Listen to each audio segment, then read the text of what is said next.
Amara Okoro walked through the sliding doors of O'Hare International Airport like she owned the place. Not because she was arrogant, but because she'd earned every inch of that confidence. At 42, she ran a tech company that quietly powered logistics systems for some of the biggest names in global shipping and aviation. She didn't wear flashy jewelry or designer sunglasses. Her power came from the calm in her step, the way she held her shoulders back and how her eyes never darted nervously like someone waiting for permission to exist. She carried one sleek carry-on, rolled it with one hand and kept her phone tucked away. Today wasn't about distractions. It was about a meeting in San Francisco that could change the trajectory of her company for the next decade. She'd booked her first-class ticket 3 weeks ago, not because she loved luxury, though she appreciated a quiet cabin before a high-stakes pitch, but because time was her most precious currency. In first class, boarding was smooth, Wi-Fi was reliable, and no one asked unnecessary questions.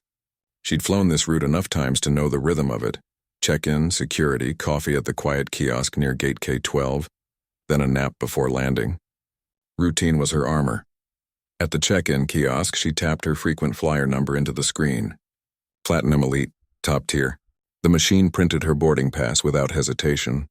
She smiled faintly. Good, no surprises. She breezed through TSA with her pre-check badge, shoes still on, laptop untouched in her bag.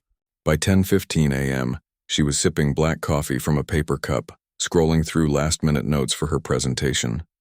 The airport buzzed around her, crying toddlers, hurried business travelers, the low hum of intercom announcements, but Amara sat like an island of stillness in the middle of it all. Boarding began at 11 near Rio. Group 1, first class and platinum members. She stood, adjusted her blazer, and walked toward the gate with her boarding pass ready. The gate agent, a young man with a stiff collar and tired eyes, took her pass without looking up. He scanned it, frowned slightly, then glanced at her, really looked at her for the first time. "Ma'am," he said, voice flat. "There's been a system error. Your seat was reassigned due to overbooking." Amara blinked. "That's not possible. I booked this seat weeks ago. I'm Platinum Elite, you can check my account." He tapped a few keys, eyes fixed on the screen. "I see your ticket, but the system shows the first-class cabin is full. Corporate travel must have moved someone in last minute. Happens all the time." "Then whose seat was taken?" she asked, keeping her tone even. He shrugged slightly. "Not my call. All I know is you'll need to take a seat in economy or wait for the next flight tomorrow morning." Amara didn't flinch, but something inside her tightened. She'd heard that phrase before. Happens all the time. It was the polite cover for something uglier. Just 10 minutes earlier, she'd watched a white man in a wrinkled suit hand over a nearly identical boarding pass. "Same flight, same class." The agent had smiled, said, "Enjoy your flight, sir," and waved him through without a second glance. No system error. No overbooking, just smooth passage. She took a breath. "Let me speak with a supervisor." The agent sighed as if she'd asked for something unreasonable. "Supervisor's handling a crew issue. You can wait, but boarding closes in 20 minutes. "I'll wait," she said, stepping aside but staying visible near the gate desk. She didn't raise her voice. She didn't cross her arms or glare. She simply stood, present and unmovable like a tree rooted in hard soil. While she waited, passengers streamed past her, families with strollers, couples holding hands, solo travelers lost in headphones. No one looked at her twice. To them, she was just another person delayed by airline nonsense. But Amara knew better. This wasn't just about a seat. It was about who gets believed, who gets questioned, who gets the benefit of the doubt. She'd built a company from her kitchen table, coded through sleepless nights, pitched to rooms full of skeptical investors who barely made eye contact, only to close deals worth millions. She'd earned every bit of her success, and yet here in a public space she was being treated like she'd snuck in through the back door. 10 minutes passed. Still no supervisor. The gate agent started calling final boarding for first class. Amara stepped forward again. "I haven't spoken to a supervisor and I'm still holding a valid first-class ticket," she said, voice low but firm. The agent glanced around as if checking for backup. "Look," he said, lowering his own voice, "I don't make the rules. If the system says you're not cleared, you're not cleared. Maybe you should have booked through a travel agent. They usually get it right." The comment landed like a pebble in still water, small but rippling. It wasn't just dismissive. It carried an assumption that she didn't belong here. that her presence in first class was a mistake, that someone like her must have gotten lucky or confused. Amara felt the heat rise in her chest, but she didn't let it show. Anger wouldn't help her now. What would help was clarity and leverage. She pulled out her phone not to argue, but to act. She dialed her assistant, Lena, who answered on the first ring. "Lena," Amara said, voice calm. "Initiate protocol, Horizon." There was a pause on the other end. "You're sure?" "Yes, understood." "I'll alert Dev." Amara ended the call and slipped the phone back into her pocket. She didn't explain what Protocol Horizon was. She didn't need to. It was a contingency plan she'd built into her company's contracts 2 years ago. A quiet safeguard after a major client tried to stiff her on a $4 million invoice. Okoro Dynamics didn't just provide software. They managed the real-time data flow that kept this airline's entire operation running. Flight scheduling, crew assignments, baggage tracking, even the check-in kiosks. If their systems went down even partially, the airline would feel it within minutes. But Amara didn't want chaos. She wanted accountability. She walked back to the first-class waiting area, a small cluster of plush chairs cordoned off near the window, and sat down. She crossed her legs, placed her carry-on beside her, and looked out at the tarmac. Planes taxied in the distance. Ground crews moved with practiced efficiency. Everything looked normal. For now. The gate agent noticed her sitting there and frowned. "Ma'am, that area's for confirmed first-class passengers only." Amara turned to him, her expression unreadable. "I have a first-class ticket. Until someone proves otherwise, I'll wait here." He opened his mouth to argue, then thought better of it. He turned away, muttering into his radio. Minutes ticked by. Boarding for economy began. Families shuffled down the jet bridge. Amara stayed put. She wasn't trying to cause a scene. She was making a statement. "I am here. I belong here. And I won't be shuffled away quietly." Then something shifted. A woman at the next gate shouted, "Why is my boarding pass not scanning?" At another gate, a pilot came out looking confused, talking into his headset. The departure board above Amara flickered, then went dark for 3 seconds before returning with "delayed" next to half the flights. The gate agent's radio crackled. He listened, eyes widening. He looked at Amara, then back at his screen. His fingers flew over the keyboard, but nothing loaded. He tried rebooting. Still nothing. Amara didn't move. She sipped the last of her cold coffee. A new voice cut through the tension. "Ms. Okoro?" She turned. A man in a dark suit, late 40s, with a name tag that read Regional Ops Manager D. Reyes, stood a few feet away. His face was tight, but his tone was careful. "Yes?" she said. He swallowed. I think there's been a misunderstanding. Is that what we're calling it?" she asked gently. He glanced at the frozen screen, then back at her. "Your company, Okoro Dynamics. You handle our operational back-end, right?" "I do." He nodded slowly, realization dawning. "And Protocol Horizon. That's your internal fail-safe protocol?" "It is." He exhaled, running a hand through his hair. "Ma'am, I don't know what happened here, but I can assure you it wasn't policy. We value all our passengers, especially our top-tier customers." Amara stood. Not dramatically, just rose to her full height, calm and composed. "What happened here," she said, "is that I showed up with a valid ticket, elite status, and zero attitude and was told I must be mistaken. That doesn't happen to everyone. And you know it." Reyes didn't argue. He just nodded. "You're absolutely right. And I'm going to fix it."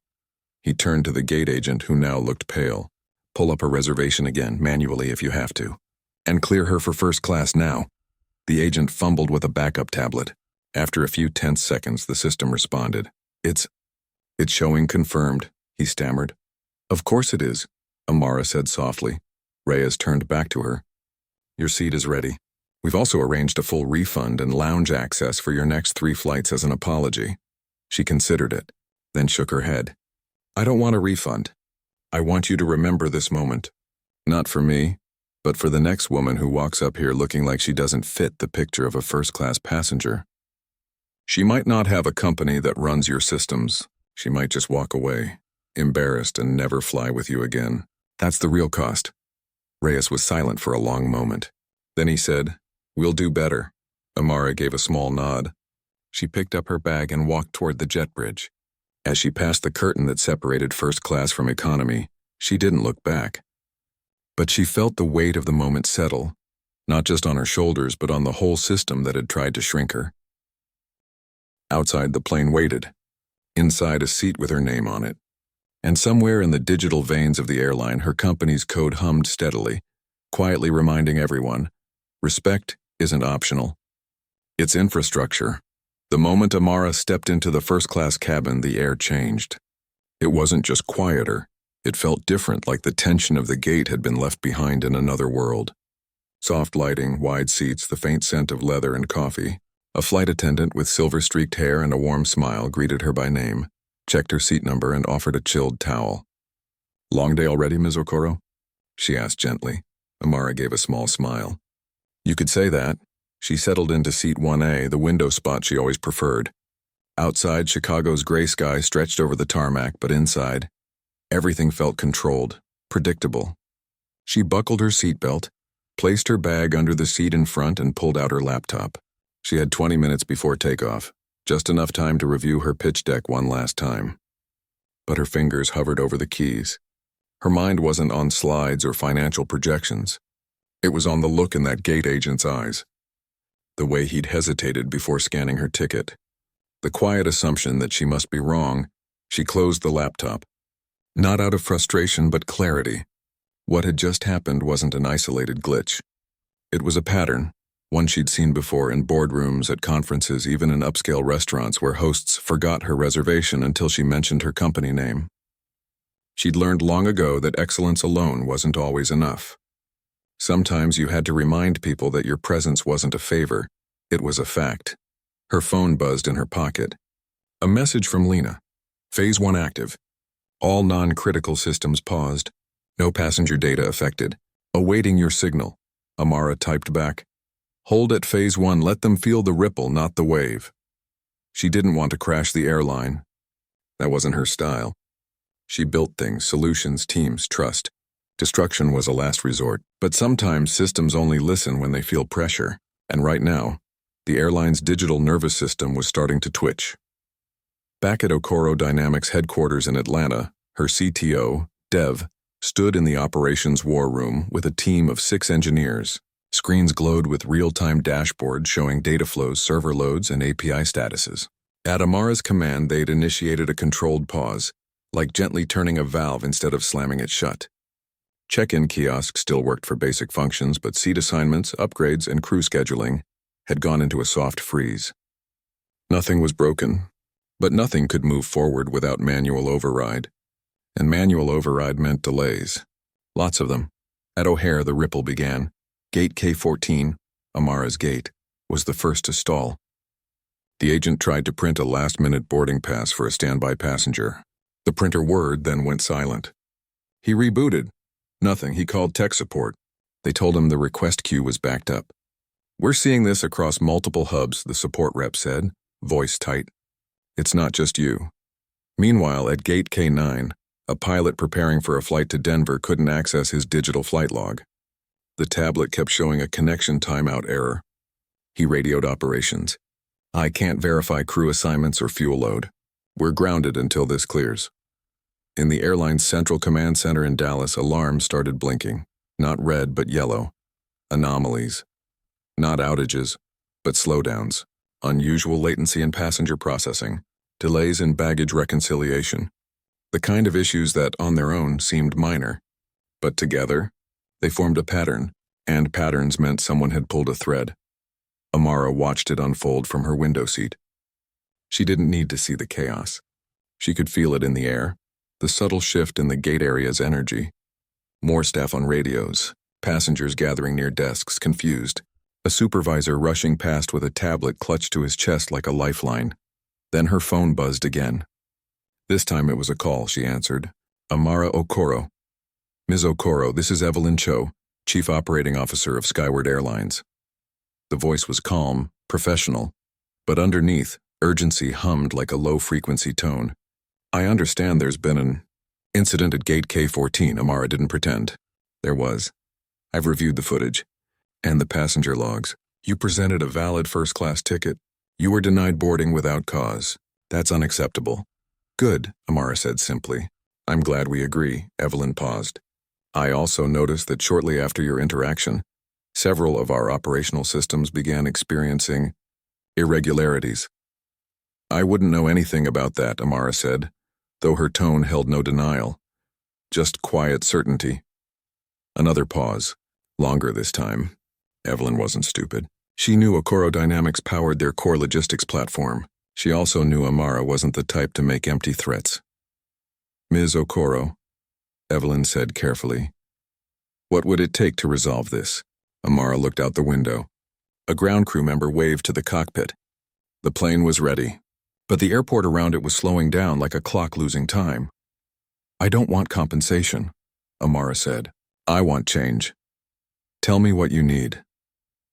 First, a public acknowledgement that what happened wasn't a system error, it was a failure of judgment. Second, mandatory bias and de-escalation training for all customer-facing staff, developed in partnership with an independent equity firm. Third, I want a seat on your Diversity and Inclusion Advisory Council, not as a figurehead, but with real input on policy. Evelyn didn't hesitate. Done. And the two employees involved, the gate agent and the manager who dismissed me, they don't need to be fired. But they need to go through the training and reflect. This isn't about punishment. It's about growth. I'll make sure of it, Evelyn said. And thank you for handling this with grace, Amara almost laughed. Grace wasn't the word she'd use. But she understood what Evelyn meant. She hadn't screamed. She hadn't posted a viral video. She'd used the tools she had, her mind, her company, her leverage, to create a moment of truth. Initiate full system restore, Amara said into the phone. Phase 1 complete. She hung up. Within minutes, the digital pulse of Skyward Airlines returned to normal. Kiosks blinked back to life. Pilots regained access to their logs. Gate agents could print passes again. Passengers who'd been stuck in limbo were finally called to board. The ripple faded, but the memory remained. On the plane, the cabin doors closed. The flight attendants gave their safety demonstration. Engines hummed to life. As the plane taxied down the runway, Amara leaned her head back and closed her eyes. She wasn't tired. She was relieved. Not because she'd won, but because she'd made space for someone else to be believed next time. Hours later, as the plane descended into San Francisco, her phone lit up with a news alert. Skyward Airlines announces new equity initiative following passenger incident. The article quoted Evelyn Cho.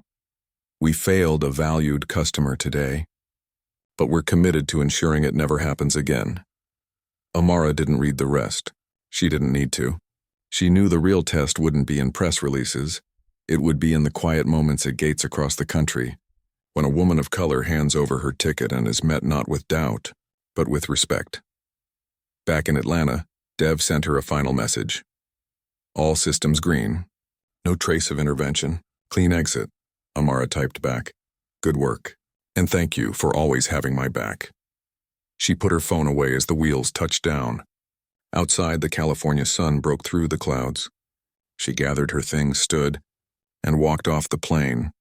Not as a victim, not as a hero, but as a woman who knew her worth and wasn't afraid to protect it. And somewhere, in an airport she hadn't even visited, a young black girl in a crisp school blazer watched the news on a departure screen, eyes wide, thinking, maybe one day that could be me. The morning sun poured through the floor-to-ceiling windows of Amara's San Francisco hotel suite. Casting long golden rectangles across the polished wood floor, she sat cross-legged on a plush armchair, barefoot wrapped in a thick robe, sipping tea from a ceramic mug. Her laptop was open, but she wasn't working. She was reading. Dozens of messages had flooded her inbox overnight, not from clients or investors, but from strangers. A flight attendant in Denver wrote, "Thank you for saying what so many of us can't." A college student in Atlanta shared how she'd shown the news article to her mother, who cried quietly at the kitchen table. A retired pilot confessed he'd seen this kind of thing for decades, but never knew how to stop it.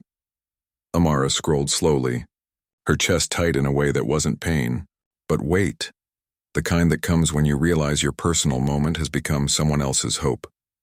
She hadn't planned for any of this. She'd only wanted her seat.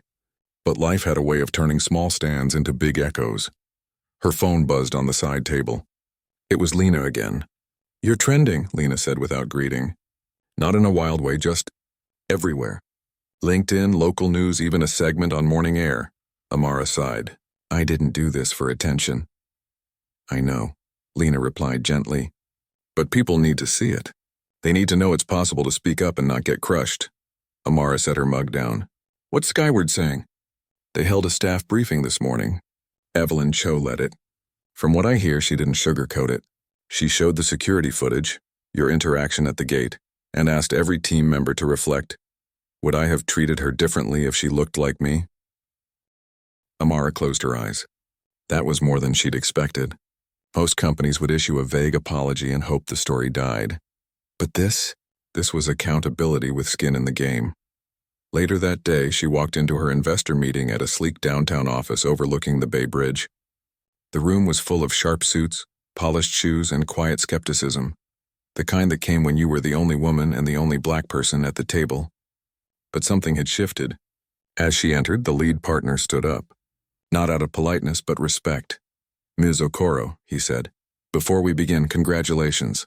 Not just on your company's growth, but on your courage. She nodded, surprised but not thrown. Thank you. Though I'd prefer we focus on the numbers. And they did. For the next 2 hours, they talked logistics algorithms, market expansion, and AI-driven supply chain optimization. No one mentioned the airport. But she felt it in the air, the unspoken acknowledgement that she wasn't just smart. She was formidable. By evening, she was back at her hotel, exhausted but calm. She ordered room service, changed into soft cotton pajamas, and sat on the balcony. The city lights shimmered below, cars moving like slow fireflies. She thought about her father, a mechanic who'd worked double shifts to keep the lights on after her mother passed. He used to say, "They'll test you, Amara. Not because you're weak, but because they're afraid you're strong." She hadn't understood it then. She did now. The next morning, she flew back to Chicago, not on Skyward, but on a different carrier. This time, everything was smooth. The gate agent smiled. The flight attendant remembered her drink preference from a past flight. No one questioned her ticket. No one blinked when she walked into first class. It should have felt normal, but it didn't. It felt like privilege, and she knew it wasn't really hers alone. It was borrowed from the moment she'd forced the system to see her. Back in Atlanta, her office buzzed with quiet energy. Her team hadn't said much, but she saw it in the little things, the extra care in their reports, the way they stood a little taller in meetings. They weren't just building software. They were part of something bigger now. A week after the incident, Amara received an invitation, not to a gala or a panel, but to a high school in South Chicago. A teacher had reached out. "My students saw what you did," the email read. "They want to meet someone who looks like them and built something real. Will you come?" She said yes without hesitation. The school was brick and worn with peeling paint and flickering hallway lights, but the energy inside was electric. Students in crisp uniforms lined the auditorium, eyes bright, phones tucked away. When Amara walked in, they didn't clap right away. They just stared as if making sure she was real. She didn't give a speech. She told a story about failing her first coding class, about being told her startup idea was too niche, about walking into a room full of men who assumed she was the assistant, and about the day at the airport, not as a victory but as a reminder. You don't have to shout to be heard. Sometimes you just have to stand your ground and let your work speak. Afterward, a girl named Zuri stayed behind. She was 16 with braids and a notebook full of sketches for an app that connected local farmers to food banks. "Do you think I could really do it?" she asked, voice barely above a whisper. Amara knelt so they were eye level. "I don't think I know. Because you already are." Zuri smiled, clutching her notebook like a shield and a sword. That night, Amara called Evelyn Cho.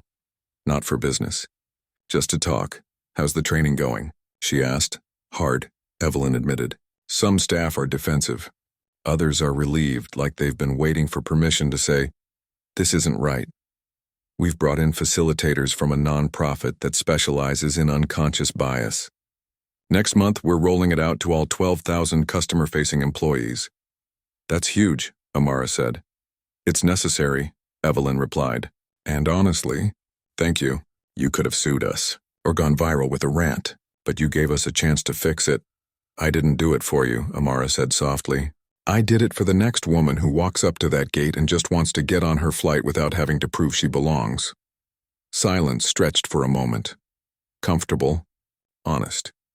Then Evelyn said, "We'd still like you on the advisory council, not as a token. As a partner."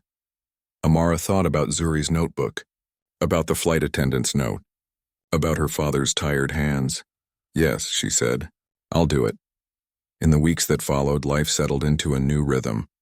Okoro Dynamics signed 2 new contracts, not because of the publicity, but because clients saw how Amara handled pressure with integrity. Her team grew, her vision sharpened, and every time she flew, she noticed small changes.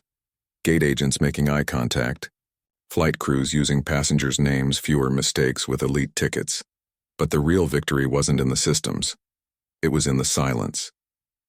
The absence of that familiar knot in her stomach when she approached a counter. The knowledge that she didn't have to brace herself just to exist in a space she'd paid for. One evening, while walking her dog through a quiet Atlanta neighborhood, she passed a young woman on the sidewalk. The woman did a double take, then stopped. "You're her, aren't you?" she asked. "The CEO from the airport story?" Amara smiled. "Guilty." The woman's eyes welled up. "Last week I flew first class for the first time. Business trip. And when I handed my ticket to the agent, he didn't even blink. Just said, 'Welcome aboard, Ms. Thompson.'" She paused. "I thought of you, and I stood a little taller." Amara reached out and squeezed her hand. "Good, keep standing tall." As she walked away, the sun dipping below the trees, Amara realized something. Power wasn't about control. It was about creating space for dignity, for fairness, for others to walk through doors you helped unlock. She didn't need headlines. She didn't need revenge. She just needed the world to remember. Respect isn't earned by how you look. It's owed by how you treat people, and sometimes, all it takes is one woman refusing to move to the back of the plane to remind everyone of that truth.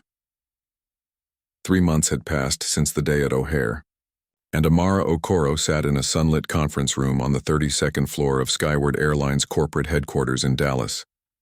The room was quiet except for the soft hum of the air conditioning and the occasional rustle of papers. Around the oval table sat 8 people, executives, diversity consultants, union reps, and 2 frontline employees selected by their peers. Amara was the only outsider, and yet she didn't feel like a guest. She felt like a witness. This was the first official meeting of Skyward's newly restructured Diversity and Inclusion Advisory Council, and Amara had insisted on one condition before accepting her seat: no performative gestures. No photo ops. No vague mission statements printed on glossy brochures. If she was going to be here, they'd do the real work, the kind that changed policies. Not just perceptions. Evelyn Cho, now promoted to Chief Experience Officer after leading the airline's cultural reset, opened the meeting. "We're here because trust was broken," she said, her voice steady. "Not just with one passenger, but with thousands who've had similar experiences and never said a word. Our job today isn't to defend the past. It's to design a future where those moments don't happen." Amara nodded. That was the right tone. Honest, not defensive. The first item on the agenda was the new customer interaction protocol. A young woman named Tasha, a gate supervisor from Atlanta, stood to present. She'd been with Skyward for 9 years and had volunteered to co-lead the training redesign. Her hands trembled slightly as she clicked to the first slide, but her voice was clear.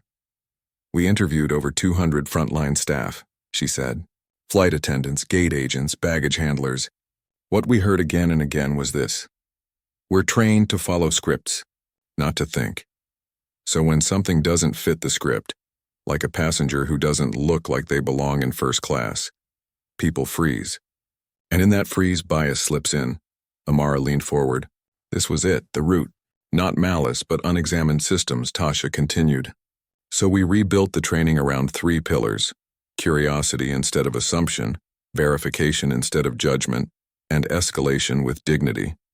For example, if a ticket seems off, the agent doesn't say, 'This can't be right.' They say, 'Let me double-check this for you.' Small words, big difference." Amara smiled faintly. It wasn't about shaming people. It was about giving them better tools. After the presentation, the group broke into smaller teams to review real scenarios. Amara was paired with a veteran flight attendant named Ray, who'd been with the airline for 22 years. He was in his late 50s with kind eyes and a voice that sounded like worn leather. "I saw what happened to you on the news," he said quietly as they reviewed a case study. "And I'll be honest, I've seen it before. Not always with race. Sometimes with age or how someone's dressed or if they speak with an accent. We get so focused on efficiency, we forget people aren't transactions." Amara appreciated his honesty. "Did you ever speak up?" "Once," he said. "A woman in a wheelchair was told her chair couldn't be accommodated, even though it clearly could. I stepped in, got written up for overstepping. After that, I kept my head down." She nodded. "That's why this council matters. It's not just about changing rules. It's about changing who gets to speak and who gets heard." Later that afternoon, Evelyn pulled Amara aside in the hallway. "You're not what I expected," she admitted. "Oh?" Amara raised an eyebrow. "I thought you'd come in swinging, ready to tear us apart. But you're listening. I'm not here to punish," Amara said. "I'm here to prevent. Every time someone like me walks away quietly, it costs your company more than a lawsuit. It costs trust, and trust is harder to rebuild than software." Evelyn exhaled. "We're tracking it, you know. Passenger feedback, complaints related to bias or disrespect. Since the training rollout began in pilot hubs, those complaints have dropped by 68%. That's not just data, that's lives." Amara felt a quiet swell in her chest. Not pride, relief. Change was possible. Not overnight, not perfectly, but it was happening. That evening, instead of flying back to Atlanta, Amara stayed in Dallas. She wanted to walk the city, to feel grounded after a day of high-stakes conversations. She wandered through Clyde Warren Park, past food trucks and laughing families, and found a bench under a live oak tree. She pulled out her phone and opened an email draft she'd been writing for days. It was addressed to Zuri, the high school student from Chicago. "Dear Zuri, you asked me once if you could really build your app. I want you to know, yes. But more than that, I want you to know that your voice matters even before you have a company, a title, or a million users. You don't need permission to demand respect. You just need to believe you deserve it. Keep coding, keep questioning, and never let anyone make you feel small for taking up space. Amara." She hit send, then tucked her phone away. The next morning, she visited Skyward's main operations center, a massive room filled with screens, headsets, and teams managing flights in real time. Evelyn had arranged a tour. As they walked through the aisles, Amara noticed something. On every workstation, a small laminated card sat next to the keyboard. It read, "Assume good intent. Verify with care. Treat every passenger like they belong." "Your idea?" Amara asked. "Tasha's," Evelyn said, "but inspired by you." Amara touched one of the cards gently. It wasn't magic. It wouldn't fix everything. But it was a reminder, etched into daily routine, that culture lives in the details. Back in Atlanta a few days later, Amara held a team meeting at Okoro Dynamics. She didn't talk about profits or product launches. She talked about responsibility. "Our code doesn't just move data," she told her team. "It moves people. Pilots, passengers, families reuniting, students heading to college. If our systems fail, real lives stall. And if we're silent when those systems are used unfairly, we're part of the problem." Her engineers listened, not with guilt, but with renewed purpose. After the meeting, Dev approached her. "We've been thinking," he said. "What if we built a public dashboard, anonymous, secure, that shows real-time fairness metrics for airlines using our platform? On-time boarding by demographic, upgrade approval rates, complaint resolution times. Not to shame, but to shine a light." Amara's eyes lit up. "Do it and make it open source. Let other companies use it too." This was the ripple effect she'd hoped for. Not just fixing one moment, but creating tools so others could fix theirs. Weeks turned into months. Amara continued her work, but now with a new layer of awareness. She started mentoring more young founders, especially women of color. She spoke at conferences, not about tech, but about dignity and design. And every time she flew, she paid attention, not just to how she was treated, but to how others were treated around her. Once on a flight to Seattle, she watched a gate agent gently help an elderly man with a thick accent navigate a confusing kiosk. The agent didn't rush him, didn't sigh, just smiled and said, "Take your time, sir." "We've got you," Amara almost cried, not from sadness, from hope. She also kept in touch with Evelyn, Their calls became less about crisis management and more about collaboration. They discussed everything from inclusive uniform policies to how to support LGBTQ+ travelers during layovers in less welcoming cities. It wasn't perfect. There were setbacks, but they kept going. One afternoon, Amara received a package with no return address. Inside was a framed photo. It showed the Skyward training room, with a group of new hires standing together, all wearing lanyards that read, "Bias Interrupter." On the back, someone had written, "Because of you, we see clearer." She hung it in her office, right next to her father's old wrench, the one he used to fix engines with calloused hands and quiet pride. Life wasn't about grand gestures, she realized. It was about showing up again and again, and choosing to build something better, even if you're the only one who sees the cracks at first, and sometimes, all it took was one woman refusing to move from her seat to remind an entire industry that fairness wasn't a luxury. It was the foundation. The rain tapped softly against the window of Amara's home office in Atlanta, a steady rhythm that matched the quiet hum of her thoughts. It had been nearly a year since the day at O'Hare, the day that started with a denied seat and ended with an entire airline pausing in its tracks. Now the world had moved on. News cycles had shifted. New controversies had taken center stage. But for Amara, the echoes of that moment had settled deep, like roots anchoring a tree that kept growing. She wasn't the same woman who'd walked into that airport with a boarding pass and a plan. She was still calm, still sharp, still fiercely protective of her time, but something inside her had softened. Not weakened, just opened, like a door she didn't know was closed had finally swung wide. Her desk was tidy, as always, but one corner held a small stack of letters, printed emails, handwritten notes, even a few drawings from school children. Each one told a story. A flight attendant who now speaks up when she sees unfair treatment. A college student who chose a career in aviation because someone like you made it feel possible. A grandmother who finally flew first class to visit her newborn great-granddaughter and was treated like royalty. Not a surprise. Amara picked up the latest letter. It was from a young woman named Nia, a sophomore at a state university in Ohio. She wrote, "I saw your story in a documentary they showed in my sociology class. I've always loved airplanes, but I never thought I'd belong in that world. Last week I applied for an internship at Skyward. I almost didn't hit submit. But then I remembered you sitting in that first-class waiting area, not moving, not apologizing.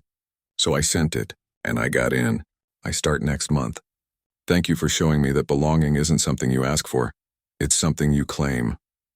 Amara folded the letter carefully and placed it back in its envelope. She didn't save these notes out of vanity. She saved them as reminders, proof that change wasn't just possible, it was contagious. Her phone buzzed. A calendar alert. Advisory Council, final review.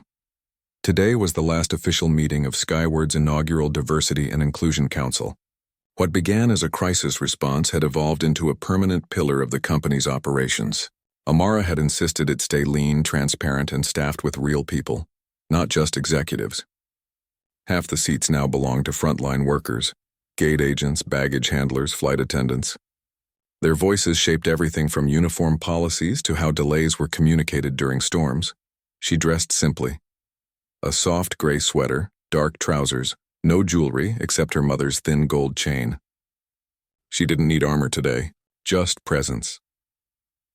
The video call began promptly at 10 a.m. Faces appeared on screen. Evelyn, Tasha, Ray, and 6 others from hubs across the country. No small talk. They'd built enough trust for that. "We're here to close the loop," Evelyn said, "but not the work." She shared her screen.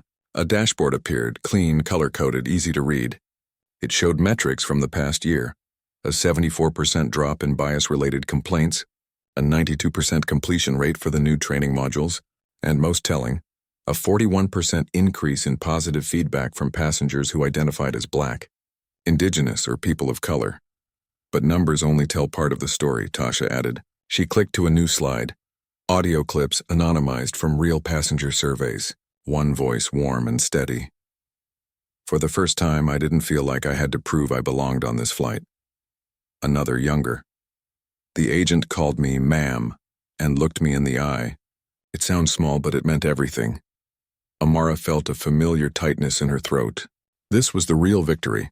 Not headlines, not apologies, but dignity restored in everyday moments. Ray spoke next. We've also changed how we handle mistakes. Before, if an agent messed up, they got written up. Now they get a coaching session, not punishment, but growth. And they're encouraged to say, I'm sorry, let me fix that for you. Simple, human. Amara nodded. That's the heart of it. Systems can be rewritten, but culture? That lives in how people treat each other when no one's watching. The meeting wrapped with a decision. The council would continue, but with a new mission, not just to fix what's broken, but to imagine what's possible. They'd start piloting inclusive design labs at major hubs where staff and passengers co-create solutions. The first project? Redesigning the boarding process for neurodivergent travelers. After the call, Amara stepped outside. The rain had stopped, leaving the air clean and cool. She walked to her garden, where tomato vines twisted around wooden stakes and marigolds bloomed in bright orange bursts. Her father had taught her to garden. Plants don't care how you look, he'd said. They only care if you show up and do the work. She knelt and pulled a few weeds, her fingers sinking into damp soil. It felt grounding, literal. Later that afternoon, she received a call from a producer at a major streaming platform. They wanted to turn her story into a film. Not a drama, they insisted. A quiet human story about integrity and impact. Amara listened politely, then declined. My story isn't mine alone, she said. It belongs to every person who's been told they don't fit and kept walking anyway. If you tell it, tell all of it. Not just the moment I stood my ground, but the years of being doubted before that, and the work that came after. The producer was silent for a moment. You're right, they said. We'll wait until we can do it justice. She hung up, not with regret, but peace. Some stories aren't meant to be packaged. They're meant to be lived. That evening, she hosted a small dinner at her home, just 5 people.